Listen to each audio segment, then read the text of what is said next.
So as of just a few days ago, June 16th, AMD has now launched their B550 chipset, and motherboards based on it should be available on the market. I have some motherboards here from like MSI, their much anticipated B550 Tomahawk, got some Asus boards, the Tough Gaming, the Mini ITX B550-i Gaming, and it is safe to say now that anyone who's looking to build a new system, if you've decided that AMD is the way to go for you, you have another option now. You have B550 that just launched, you have X570 that's been around for a little while, and you have B450, the previous budget chipset on the AMD side. I will be covering some of the differences between the chipsets in this video, but more to the point, I'm going to be answering three very important questions. One, should you get a B550 motherboard, assuming you've chosen to build an AMD Ryzen based system? Assuming the answer to that first question is yes, the second question is, can you? Can you actually buy one now? A couple days have gone by since launch, so I'll be checking out actual stock and retail availability. And then the third question is, which B550 motherboard should you get if you've decided that the answers to question 1 and 2 are yes? There's a lot of them that have been announced. They're all a little bit different in their own special ways, so let's take a closer look. Excellent! So before we answer those three questions, should you get one? Can you get one? Which one should you get? I'm going to set the stage a little bit by going over the three chipsets we're talking about, going over the price ranges for the different boards available, and going over some of the specs and features that you get from one to the other. I have quite a few articles I'm going to be going over and referencing, starting with this GamersNexus article about the B550 specs versus X570 and B450 and so on. So check these out if you want some further reading, because it goes into a lot more detail. But the chipset basically is shown, it's represented by this red block here, the B550 chipset. It connects to your CPU, which might be any range of Ryzen 3000 series CPUs, or the upcoming Ryzen 4000 series of CPUs, which is based on Zen 3, which AMD has just recently confirmed will be launching in 2020, or so they say. But the promise of future support for the 4000 series is something that is interesting to a lot of people, because they want to have that upgrade path, but also something that's changed a little bit if you watched any of my videos last month on some of the upcoming stuff. AMD has decided that B450 motherboards, the existing budget chipset that's been around for the past year or two, is going to have support for Ryzen 4000 series CPUs when those launch later in 2020. You will need a BIOS update. There will be a one-way BIOS update thing that you can do that you won't be able to go back from to support older, like first and second gen AMD Ryzen processors. So there's a little bit of confusion there, but the upshot is that B450 remains a very viable potential platform and chipset for you to buy into if you can find a motherboard and you want future support for that 4000 series of processors. The main thing you're not going to get there is support for PCI Express 4.0. You need a 3000 series processor or newer and a 500 series chipset or better, which would be the B550 or X570. Note there are things that the chipset does not affect, like the PCIe lanes coming directly off of the CPU itself. These can be reconfigured, and in fact Gigabyte has done that with their B550 Aorus Master in sort of a unique configuration, but that motherboard costs $280, which is quite out of the range for a lot of people looking at a budget board. So the focus should be a little bit more on the stuff that the chipset provides. Bear in mind that this is a PCIe 3.0 link between the CPU and the chipset, which means that anything wired through the chipset, if you're talking about PCI Express lanes or if you're talking about M.2 slots for high-speed NVMe SSDs, are going to be PCI Express 3.0 rather than 4.0, and that is going to be the major difference between B550 and X570 is the PCIe 4.0 support via the chipset. That's going to give you more capability for adding high-speed NVMe drives, which most people don't need if you're building a high-end gaming system, but it is sort of one of the things that distinguishes X570 from B550. The other thing that X570 gives you is support for two-way graphics cards, so SLI and Crossfire support, which is also something that most people don't really need because most people are just running a single card solution. Support on the driver level and the game developer level for two-way configurations is pretty limited. Now here's the other somewhat infamous chart that AMD put out when they launched the 3100 and 3100X, which is talking about the support for B450 and X470 motherboards, which you might note here is not included. This is an old chart and this has been updated, so AMD is going to be providing support for this future AMD Ryzen desktop processors. Zen 3 is their code name. They're going to be the AMD Ryzen 4000 series desktop processors will be their actual name, but you will be able to update existing B450 and X470 motherboards if the motherboard manufacturer provides it, so you can get support for those newest processors. There's a chart here in the GamersNexus article as well that sort of compares all the chipsets, even the budget ones, the 300 series, 400 series, and 500 series. So check that out if you want a little bit more detail on what's supported or not supported. Slight differences in I/O support, for example, like no SATA Express now with B550, which isn't a huge loss in my opinion. But to sum up, the reason most people would be interested in B550 is because they want PCI Express 4.0 support and they don't want to shell out a few extra bucks for an X570 motherboard, although the B550 motherboards might not be as inexpensive as some people were expecting. We were told pricing starting at like $100, and that might happen, but if you look at these lists, which are over on a WccfTech article, which is also linked in the description,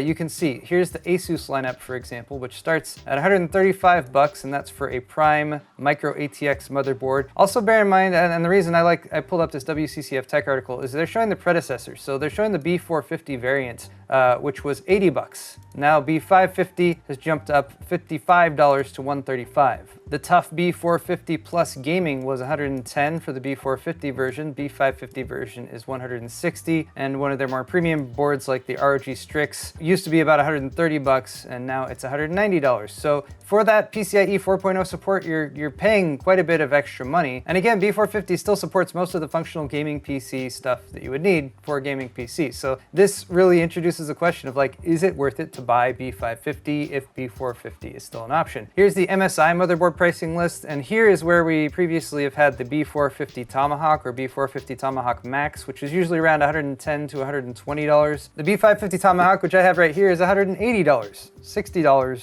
more. Here is the list for gigabytes, and these are actually some of the boards that we do have a little bit of testing data on from Hardware Unboxed, which I'm going to get to in just a moment. But here, for example, yet again, the Aorus Elite B450, the Aorus Pro Wi-Fi B450 were like $110, $120. Now we're looking at $160 and $180. The Aorus Elite right here for $160, I think is potentially going to be a nice sweet spot motherboard. What I'm really looking for is like maybe $140 to $160 price range. I think that's reasonable for a nice mid-range motherboard with the features that we're getting here, but it does seem like pricing has gone up. They're recognizing that there's a lot of interest in this platform. They're capitalizing on a lot of the positive reviews that have come through for Ryzen just in the past few years, as well as a lot of the B450 stuff, and they're expecting people to pay a little bit more money, and maybe you agree with that, maybe you do not, but upshot is, once again, oh look, here we do have from ASRock, good guy ASRock here is giving us the B550 version of the B450 MHDV, the B550 MHDV for the same price of $80. I think that's the only one on this entire chart that is the same price for the older model versus the newer model. But here's the other thing. I have been reaching out to motherboard manufacturers to talk about sampling and what's available and everything, and most of what I have been offered or sent have been boards like this B550 Tomahawk, which costs $170 to $190. That's not to say it's a bad board or anything like that. All I'm saying is that I think the reason that this board did so well and was so popular was not necessarily because it's a crazy good board. It's a decent board. It's an adequate board. It gets the job done. It has power delivery that can allow you to drop in a higher end processor and still do some overclocking. It was $110 to $115. And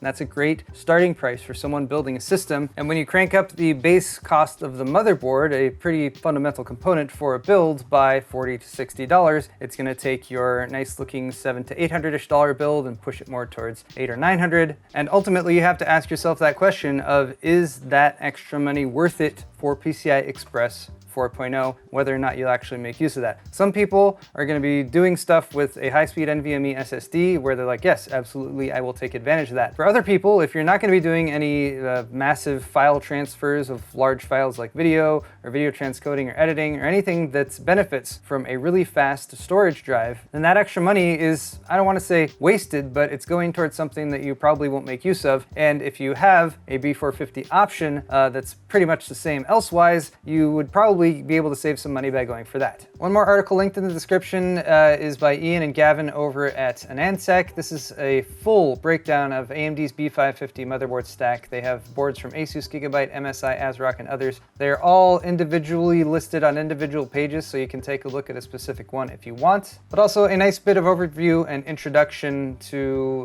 just the platform in general and some of the differences. And one of the things that they have done here that I also liked was they listed all of these X570 boards. And again, X570 may or may not be something you need, but X570 boards that cost $170 or $155 or $186 that are good are absolutely competitors to these B550 boards, and they should be taken into consideration before you go ahead and drop your cash on something. Also pointed out is that whereas there are a lot of really nice boards like this B550 Aorus Master from Gigabyte, this is a $280 board, by the way, which is because it has a unique PCIe configuration that actually allowed them to do 3 M.2 PCIe 4.0 slots. They do that by taking the 16 lanes from the CPU, providing 8 for the top GPU slots. The other 8 are split 4 and 4 into 2 of these slots when they're used, and then the other one is coming from the extra 4 lanes from the CPU directly to the NVMe drive. So a unique configuration here, and it does compete with some of the higher end motherboards when it comes to storage capacity. But I wanted to get at is that the cheapest motherboard we were told pricing about in advance from Anandtech was $115, which is a lot when a lot of the existing B450 motherboards have sold for as little as $70 to $90, although granted a lot of those really entry-level ones weren't really worth buying. So the first question here, should you get a B550 motherboard? And again, I'm assuming here that you've already mentally debated Intel versus AMD in your head, and you've decided, you know what, I want to go for AMD. I like their 3000 series CPUs. I have 3 boards here. They're all the MSI Tomahawk boards. I've got the B450, the B550, and the X570, so I'm just going to use these as examples to talk about pros and cons for each one. So the pros for B450. Number one, most importantly, probably the biggest thing on most of your lists if you're at all budget conscious, is the price. These typically cost about $80 to $120, usually about $110 to $120 for some of the more highly recommended ones like the B450 Tomahawk Max. This is the pre-Max version, but the one they're currently selling is the Tomahawk Max. Guarantees you have support for the 3000 series CPUs right out of the box. Speaking of CPU support, that's one of the other pros. You have a very wide range of CPU support on these. Currently, you have support going all the way back to 1st gen, and at some point they will release updated BIOSes once the 4000 series CPUs launch that will support those as well. So you've got your Zen 3 support with B450, and it does not have a chipset fan, which normally you wouldn't point out as a pro with the motherboard, but since X570 does, that becomes a pro, because I'd rather not have a chipset fan if I could get away without it. And it should kind of go without saying, but it also supports overclocking. All of these motherboards support overclocking. Oh, I almost forgot the cons.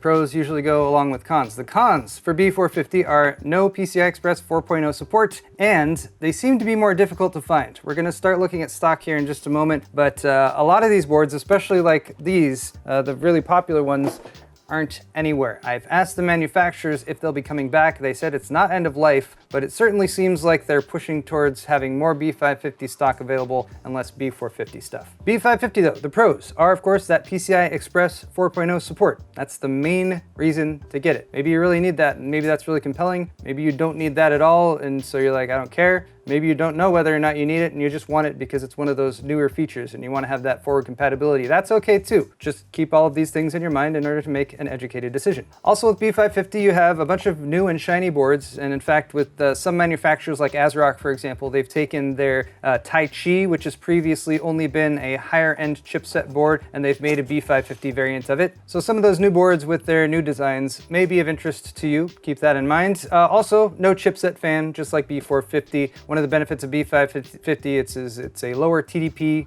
I believe it's 5 watts instead of 10, like the X570. So no chipset fan, which is a nice benefit in my opinion, because chipset fans, in my experience, tend to get noisy over time. The older they get, the harder they have to work and the louder they get. The cons for B550 are price. They're not priced like B450 motherboards. They're priced more like entry-level X570 motherboards, which means you have to compare them to X570 motherboards to see whether you're getting everything that you want or if there's an X570 variant that actually does a little bit more for you. There were a bunch of motherboards that were announced as per that WccfTech list, but looking at actual stock right now, not a whole lot of them actually available to buy. We'll look at that more in just a moment. Finally, of course, while you do have PCI Express 4.0 support with this, it's just for the direct PCI Express lanes connected to the CPU. You do not have PCIe 4.0 support through the chipset, which is one of the benefits you would get by going with X570. So the pros for X570 are PCI Express 4.0 4.0 support, not just through the PCI Express slots, but also through the chipset. Because X570 has been out for some time now, there are quite a few boards that are out there available on the market that have reviews for them. So you can get a better idea of the overall marketplace and which boards perform better than others. There are some X570 boards that have very poor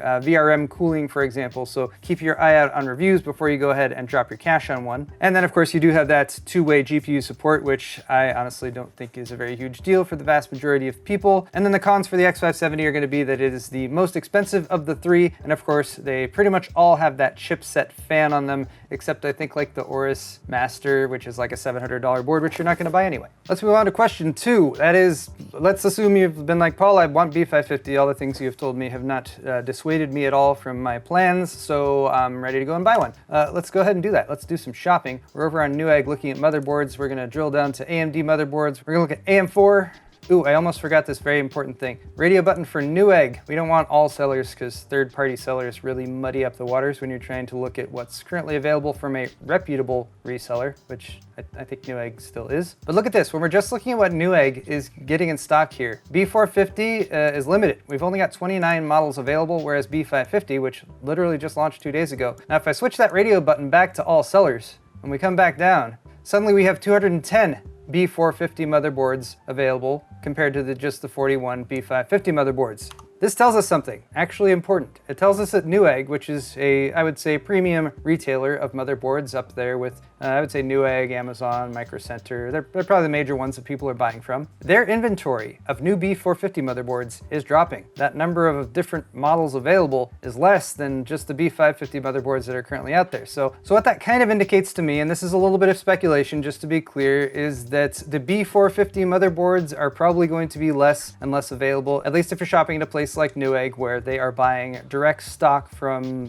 either the manufacturer themselves or from a major distributor. That said, we're going to look at just B550 chipset motherboards only sold by Newegg, and we will sort by lowest price. This has changed even since I first looked at it as I was preparing to make this video. So the least expensive motherboard that they have is $160, which is quite a bit more than we were initially promised, of a price of, like $80 or $95 or $115. These are all on auto notify though, because they're all sold out of stock. It can be difficult to figure out unless you have an in with like a Newegg product manager, whether these were actually available or whether they were just listed and sold out quickly, or they were available in just really limited quantities, or they were just listed with a quantity of 0 and they're just out of stock. But look how many out of stock unavailable motherboards there are. All across the product stack here, we're looking at Gigabyte, Asus, MSI, ASRock, out of stock, auto notify. The list goes on and on and on. Look, there's even a second page. Oh, thank goodness. The ROG Strix B550-E Gaming, another $280 B550 motherboard, which I'm sure is a perfectly fine and adequate board, but that's just a lot, I feel like, for people who are looking for a bargain or a bang for the buck option. That is in stock, but none of these other ones. I wish I could sort by just ones that you could actually add to cart. It doesn't really seem like any of these are able to do that, except, the Gigabyte B550 Aorus Master, the other $280 B550 motherboard, also available for sale right now. So yeah, it looks like the only motherboards you could actually buy right now, if you just wanted to be like, no, I'm building a B550 system right now, is these really expensive $280 motherboards. That's a little disappointing, to be perfectly honest. If you're wondering, this video is being shot on the 17th, which is one day after launch. It can take a little bit of time to get products in stock, into inventory. Product listings are often created before the launch even happens. So it's entirely possible that stock is on its way. It's already in transit being shipped to Newegg or a Newegg warehouse, or other retailers, for example. I chose Newegg because they have the easiest navigation. If you try to do something like this on Amazon, you'd have a really bad time, especially with all of their marketplace sellers. But I guess that kind of answers question 2 though. Can you actually buy any of these right now? No, you can't. So why are we even discussing it? Kind of like the 3100 and 3300X that AMD launched last month that we did videos on, and you still can't find for sale anywhere. Why do they do these launches and talk about these products and get us to discuss them and share them with you when you can't even buy the things? I don't know. I guess that kind of makes question 3 a moot point, but it's okay. I'm gonna do it anyway. For those of you who are gonna hold out and keep an eye on stock levels, and maybe, you know, you can use those auto notify buttons to get an email when stock comes in and stuff. But over here on Hardware Unboxed, we have one of their excellent videos with good old Steve there with his Hammer Unbox sweatshirt, and he did some testing here. Steve does great cross comparison testing between different motherboards, and oftentimes when you're looking at motherboards, apart from the feature sets that are available, you know, what plugs are there on the I/O, how many DIMM slots are there, how many PCI Express slots and SATA slots and all that kind of stuff, the power delivery is really important. And often in order to assess the power delivery and the cooling for the power delivery, you need direct testing. I have no problem recommending Hardware Unboxed for these types of videos. I think Steve does a great job. So this is linked in the description, and everyone go subscribe to Hardware Unboxed because they totally deserve more. They're at 528,000 subscribers, and I'd like to see them get to 1 million personally. But he ran 2 sets of tests. This is with the 3900X with PBO and auto OC turned on, and then there's an overclock test as well. There's X570 and B550 motherboards listed here together. And for some of the B550 motherboards that were tested, including the B550M mortar, I thought the mortar was one of the less expensive ones, but the mortar is even $160 or $170 by itself, depending on whether or not you want it to ship with Wi-Fi. But it's getting the warmest out of the B550 motherboards. The B550 Aorus Master is doing great here, but again, that's a $280 motherboard. The B550 Tomahawk that I have right here is a $180 board, and that's doing well as well. I feel like I have no idea if there's going to be any pricing changes with these over time, but like the B550 Tomahawk and the Gigabyte B550 Aorus Pro are a pretty close comparison because those are priced really similarly, again, depending whether or not you have Wi-Fi integrated, and they're both performing within a couple degrees of each other when it comes to VRM temps. Here are the numbers with the 3900X overclocked to 4.3 gigahertz at 1.4 volt. As you can see, the VRMs get warmer. The mortar is coming in at the bottom of the stack when it comes to the B550 motherboards, but still outperforming several of these various X570 boards like MSI's X570A Pro or the MPG X570 Gaming Edge Wi-Fi, which really had pretty poor performance, as Steve pointed out. So the good news is, at least from these boards that were tested, it does seem like the boards you're paying a little bit more for, $180 plus, are performing well. So at least you're kind of getting what you pay for there. I would say maybe one to keep an eye on here is going to be the Gigabyte B550 Aorus Pro, because the Aorus Pro is a $180 motherboard, but there's also a B550M Aorus Pro for $130. I have no idea if these are going to use the same power delivery setup, but if they do, I feel like a micro ATX B550 board for $130 there, that might be a good option. But again, it would seem that a lot of these boards are still just a paper launch for now. A lot of them haven't been sampled out. A lot of them aren't available for sale at retail, so even if reviewers wanted to buy them and test them, we couldn't. So I guess to sum up my analysis of this B550 launch is I'm a little bit disappointed, and that's mainly because of the lack of availability of a lot of the motherboards that were promised. So we're not really able to get a full view of the landscape of what's available, and that means we're not able to do that sort of cross-comparison testing that allows us to determine what the B450 Tomahawk is going to be for the B550 generation, because this is a great motherboard recommended to a lot of people, and a lot of people built systems on that they are still using and that they still have upgrade paths from. Unfortunately though, and I neglected to show this as I was going over the stock for the B550, is if you're looking at B450, it's kind of the same story in a lot of cases.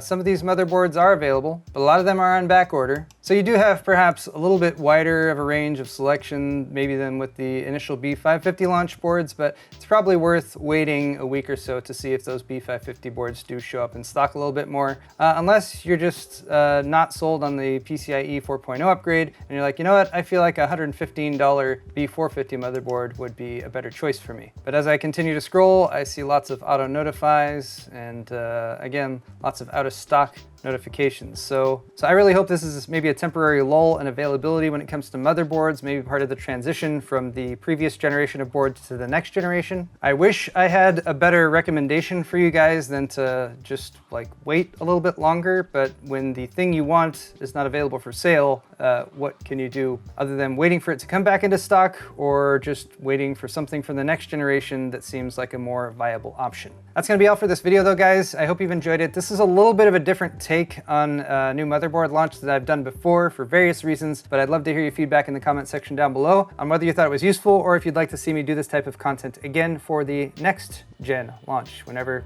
that happens to be. Will there be a 600 series of motherboards along with the Ryzen 4000 series? I kind of hope not. I think they're pretty good with the selection they have with the 500 series for now, but I'm getting ahead of myself. That's all for this video, you guys. If you enjoyed it, hit the thumbs up button. Let me know again what you thought in the comment section down below, and we'll see you next time.